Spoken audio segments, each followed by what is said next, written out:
नमस्कार, हजुरहरूलाई हाम्रो युट्युब च्यानलमा स्वागत गर्दछौँ। आज हामीले प्रिफ्याब घरहरूको बारेमा जानकारी लिएर आएका छौँ। त्यसअघि हाम्रो च्यानललाई लाइक, शेयर र सब्स्क्राइब गरी बेल आइकनलाई प्रेस गर्न र भिडियो अन्तिमसम्म हेर्न नछुटाउनुहोला। खासमा प्रिफ्याब्रिकेटेड घर भनेको के हो त? प्रिफ्याब्रिकेटेड घरहरू प्रायजसो प्रिफ्याब घरहरू वा साधारण रूपमा प्रिफ्याबहरू भनेर चिनिन्छ, जुन अग्रिम रूपमा अफसाइट निर्माण गरिन्छ। सामान्यतया मानक वर्गहरूमा जुन सजिलै पठाउन र एसेम्बल गर्न सकिन्छ। यसलाई सरल भाषामा भन्नुपर्दा पहिले कतै फ्याब्रिकेसन भएको कम्पोनेन्ट ल्याएर घरमा जोड्ने हो। यसमा कुनै पनि बालुवा, गिट्टी, ढलान गर्ने जस्तो कामहरू हुँदैन। प्रिफ्याबको इतिहास भनेको एउटा लन्डन बेस्ड कार्पेन्टर हेनरी म्यानिङले कम्पोनेन्ट्सहरू युज गरेर घर बनाएका थिए। त्यसपछि त्यो ब्रिटिस इमिग्रेन्ट्सहरूले सिप र एसेम्बल गरेका थिए। यस्ता पोर्टेबल बिल्डिङहरू अस्ट्रेलियामा 1853बाट पपुलर हुँदै आएका छन्।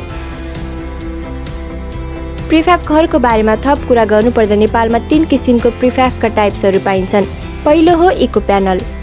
इको प्यानल एक lightweight interlocking prefabricated sandwich panel हो।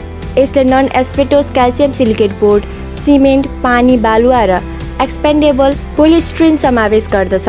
इको प्यानलहरूमा स्पेसियल एडिटिभ भएको हुनाले यसलाई पानी प्रतिरोध बनाउँछ, जसले यसलाई कुनै पनि मौसममा फिक्स गर्न सकिन्छ। अर्को छ PUF। PUF प्यानलमा polyurethane foam straight to finish उत्पादन गर्न प्री कोटेड थिक GI सिटको 2वटा सिटमा बोन्डेड हुन्छ। इन्सुलेन कोरले प्रभावकारी इन्सुलेन प्रदान गर्दछ।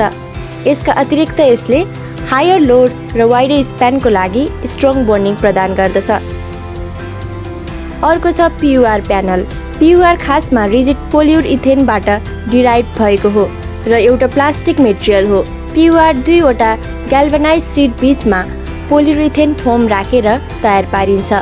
PUR प्यानलहरू ऊर्जा कुशल अवरोध सिर्जना गर्न सहयोगी हुन्छन्। वास्तवमा PUR ओसिलो नहुने हुनाले यसले बाढी प्रभावित क्षेत्रहरूमा पानीको क्षतिको प्रभावलाई कम गर्दछ। नेपालमा अहिले प्रिफ्याब घरहरूको डिमान्ड बढ्दो छ। नेपालमा प्रिफ्याब घरहरू भन्ने बित्तिकै कोरियन हाउस भनेर चिनिने गरिएको छ।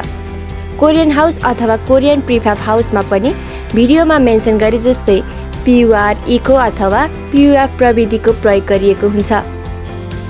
पछिल्लो समयमा नेपालमा पनि प्रिफ्याब प्यानल बनाउने कम्पनीहरू खुलिसकेका छन्।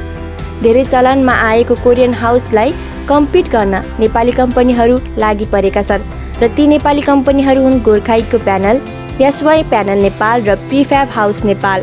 अब कुरा गरौँ के छन् त प्रिफ्याब घरहरू बनाउँदाको फाइदाहरू। प्रिफ्याब घर बनाउन खासै धेरै टाइम लाग्दैन। यस्ता घरहरू 9 महिनाभित्र नै कम्प्लिट हुन्छन्। प्रिफ्याब घरहरू प्राय टिकाउ हुन्छन्। प्रिफ्याब घरहरूमा यदि भइहाले पनि कम मात्रामा स्ट्रक्चरल ड्यामेजहरू हुन्छन्। ट्रेडिसनल स्टिक बिल्ड स्ट्रक्चर घरहरू भन्दा प्रिफ्याब स्ट्रक्चरहरूले मौसमको अत्याधिक अवस्थामा पनि होल्ड गर्न सक्छन्। प्रिफ्याबलाई फेरि रिमोडलिङ गर्न पनि निकै सजिलो हुन्छ। प्रिफ्याब घरहरू सुविधाजनक, इनर्जी इफिसियन्ट र सस्तो हुने गर्दछन्। प्रिफ्याबहरू लो मेन्टेनेन्स टाइपको घरहरू हुन्। अब भिडियोमा कुरा गरौँ हामीले बनाइराख्ने R.C.C बिल्डिङ र प्रिफ्याबमा के भिन्नता छ त?